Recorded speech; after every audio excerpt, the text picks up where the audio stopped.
Post-operative Wacky Chat. As you can see, back in high definition. The problem was I exceeded my bandwidth on my USB devices. That's why my camera went up yours. You're not getting high def. So I unplugged a few things and voila, it works. Because I'm still using this old machine. Still on XP. Who uses XP? I do actually. Thank you. I like a challenge. And you know, right, pipe, yeah. Kind of the first pipe of after the op, really. Not the first, but decent one. I've had a quickie here and there, but this is the Lancer Slices, gifted me by Ryan from the Pipe Club. Very grateful. Wish he'd give me a lighter. There you go. Lancer Slices. I've forgotten who makes it. Ah, that's it. Right, okay. Whoa. What happened? It was a walk in the park. To a point. I'm not completely out of the woods. I've got to go to see a nurse a bit later on today. Have an appointment with the doctor at 1:40 PM today.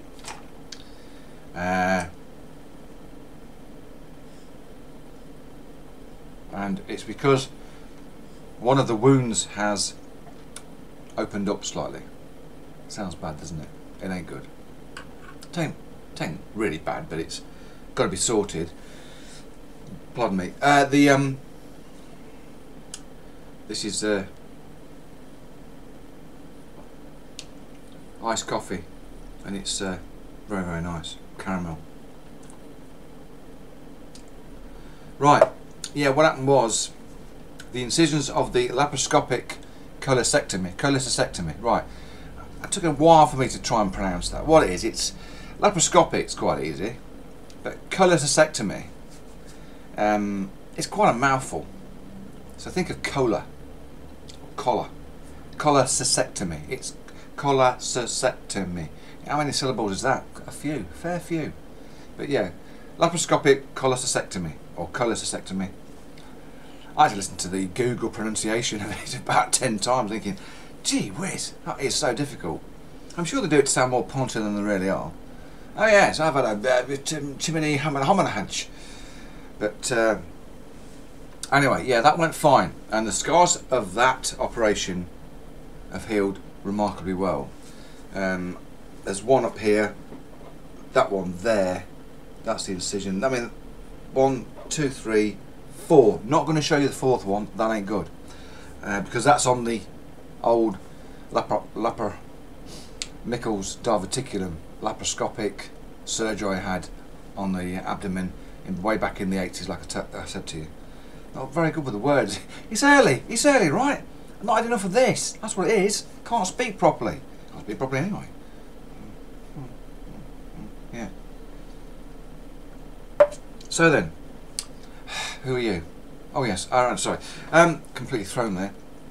So yeah, basically in the same day, out the same day, need the beds.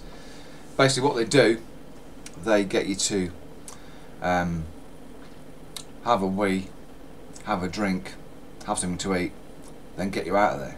And that's what happened. Went to the toilet, bit fuzzy, came back, do you fancy something to drink? Oh yeah, sore throat, because they put that the breathing apparatus down your throat. Oh, my mate on Facebook, Chris, said what it was. Yeah, because with tea. It makes your throat sore anyway. So I had a drink of water, then I thought, yeah, fancy something else. So I had a big mug of hot chocolate. And surprisingly, even though I've had my gallbladder removed, you think, would you feel like eating? Yeah, I was absolutely starving. I had a chicken sandwich. Can't believe it. And basically, that was it. Right, you've had a piss, you've had a drink, you've had something to eat, now sod off. We want the beds back. And that was it. I felt fine. Felt really good. Felt really good. Funny incident was, well, I'll tell you about the anaesthetic first, because that was one of my main concerns. Was, well, years ago when I was first knocked out, I went into like a seizure before I sort of went into cuckoo land, and that was explained to me by the anaesthetist, who was a very pleasant girl, Oriental, and she said, oh, what that was many years ago when they put the cannula in the wrist. They went through a procedure which is different now. They've changed it, and it sounded like to me, she said, that your pre-med wore off, and as they injected into the cannula a paralysing agent, and you went into a paralysing state. That would make perfect sense. No, none of that. That we do it different now. And when I got down to the theatre, which you do, one thing they did say to me that, oh no, we wouldn't let you do that. Wouldn't walk to the theatre where you get sliced up. Actually, that is wrong. You do walk to the theatre. They don't take you on the trolley anymore. You get your pillow. Have pillow will travel, and an orderly takes you down to the theatre. That's fine. I was okay. I was pretty calm. I was more interested and intrigued. But obviously they're looking at you to say this guy or this woman is going to be petrified, which I imagine many people will be. So you walk into this place and you lie down. There's quite a few people in there. There's about 4 or 5 in there. And one guy said, "Oh, lay down there, and do you, the smock thing that never fits very well, shows your arse, and lie down there." And there's somebody in there. And the anaesthetist is there. He says, "This is the main problem we have here. Is the needle. Are you okay with needles?" I says, "I'm fine with needles, no problem." So we have big guys. Big guys, she says, tattoos. Yeah, they faint. They see needle and they go, "Oh God." She says, no, that's not a problem. Well, what happens now is this guy to my right, that like the theatre staff, he starts talking to me. And this is obviously a new procedure. They don't do the countdown anymore, where they say, "Give you some oxygen, count down from 10. You don't even get to like 5. No, they don't do that. He starts engaging them in bullshit, small talk. And they asked me what I do, what my profession is or whatever. My friend locally said to me, what I should have been tempted to ask him or say to him was, I specialise in suing hospital staff or theatre staff who engage in stupid questions. But I said to him, "Oh, I'm an artist. I'm a cartoonist." "Oh, what sort of cartoons do you do?" "Ah, pretty graphic, gory, gruesome. I do also do zombification." And by that time he wasn't expecting that answer. He went, "Serious?" I goes, yeah. I said, "This kind of place, intrigues me really." Anyway, by that time I was gone. So that was what that was about. It was just, let's engage them into a bit of a chat. Gosh, isn't the price of bread expensive? There we go. Let's carry on. Get the knives out. And the next thing is also funny, because I next remember being aware, I was in obviously a heavily doped state, of being at home in my bed, needed to get up, possibly to go to the toilet. I felt like, oh dear, am I weeing myself in bed? And I just tried to get up. Now, before I was put to sleep, I was made aware of the table I was on. There was 2 rails underneath. Just put your fingers in there, just to judge your distance and how much room you've got. So I was in my doped up state. I was grabbing those rails, trying to get up. Going, I can't get up. I've got no use of my arms, no use of my legs. I'm paralysed. Ah. Apparently, they informed me that yes, you did try to get up in the recovery. And the anaesthetist said, "Don't do that again." Another big guy says, "Don't worry about it. Yeah, it happens." "What was that all about?" He says, "You were just, you got a little bit excited." In my state of mind, I thought, I need to go to the toilet. But what it was, I sweated during the operation. So in my mind, I thought, I need to wee, not here, in the toilet. No. It's amazing what you do when you're doped up. But it was good stuff, whatever they give you. I was like, hey, yeah. So there's like 3 of them holding me down while I'm trying to get off the recovery table. We've just stitched you up, and now you're trying to undo everything. Oh, for God. Get me a mallet. So I'm okay. I got back into the ward. I didn't even remember being there. Next thing I know, I'm waking up. A nurse said to me, "Just take your blood pressure." Oh, I'm here, am I? looking at my gallstones, because Rachel said you came back into the ward shaking a little tub like a kid with a toy, and I'll show you them now. What I'll do, this is some gravel from my garden, right?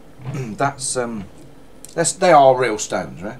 Obviously, without a show that they are real stones. Just as a comparative, what they've done, they haven't given me all the gallstones, they gave me a selection of the 5 of the largest ones they could find. Those are the stones from my gut. Gravel, gallstones, take your pick. But it's just a neat comparison because there's not a great amount of difference. If you drop those in the gravel, you'd lose them. Apart from the weight difference, I mean, they are heavy stones. These things are quite light. But they're like a sort of like a stone colour, really. Pretty gruesome, eh? I've showed it to a lot of people and interesting reactions. Men just go, hey man, that's pretty cool. Women tend to be, oh god, vomit. Yeah, 5 of the largest ones that he's obviously dug out for me. Bless him. Cheers, mate. I'll treasure them. I've been told I could make, I don't know, cufflinks, earrings, a pipe tamper. And I've had some very great comments on Facebook. So can you put them on the bottom of a pipe bowl, like you get those, what they're called, dry cure, whatever they're called, yeah, little filthy pads that I used to get from Drudgeons. There's a blast from the past, Loughborough. Great tobacconist. Long gone. And what was annoying about that is I missed them when they shut the place down, because apparently all the stuff went dead cheap.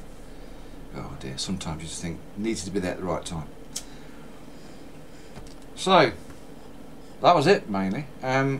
So what has happened is, as I say, the surgeon comes round, like traditionally they do, and see their patients. Shook my hand twice, because he said to me, there you go, it all went fine, without a hitch, straightforward, cut that, pull the gallbladder out, chuck it away, there's your stones. He says, I also went into the old scar and did some tidying up, because as I told you before, it is a mess. It's been done by somebody with a sense of humour some years back, and obviously going into an old scar is always a bit tricky, always a bit risky. So it's a bit tender, and I say, I woke up the other morning, 3 o'clock in the morning, I thought, shit, what's that? Blood. It was bleeding. Because I took the dressings off to let the air get to the wound, which is what you're supposed to do, and this thing was bleeding. So I basically redressed it, checked it out, yeah, it's split open slightly. Really awkward, because the scar goes like that, it's just a flipping, I don't know. I will show you at some point, but not at the moment. It's just, it ain't good. It ain't good. Pretty gory as well. So I'll just, you know, leave that to a future date when I do more horrific videos. So I've got to go and see local nurse, local doctor, and just check for an infection, because if you get infection in them, they can be quite unpleasant.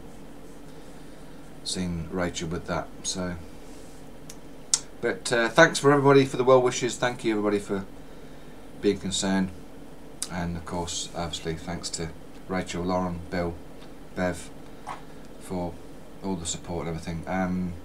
Bill, he's still got his problem with his shoulder. He's done remarkably well. They give him all those big rubber bands to do, because with him, you see, it's opposite way around. With his injury, he's got to continue to move it, otherwise he'll be in the right state, frozen shoulder. But if you saw him, you know what he's like. He's a bit of a battler. Well, he's not a bit of a battler, he's a lot of a battler, and he's doing particularly well. But he's just still in a great amount of pain. But I went to see him the other night.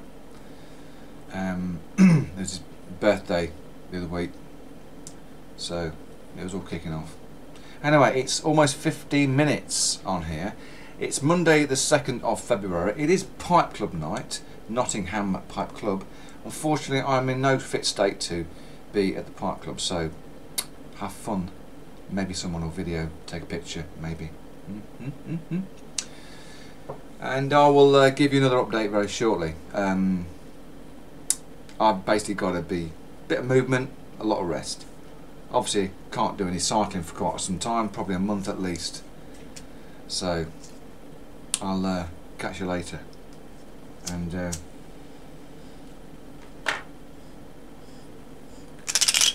got my Mick Jaggers, my Bill Wyman, all in there. Looking a bit worse for wear. I'll see you later.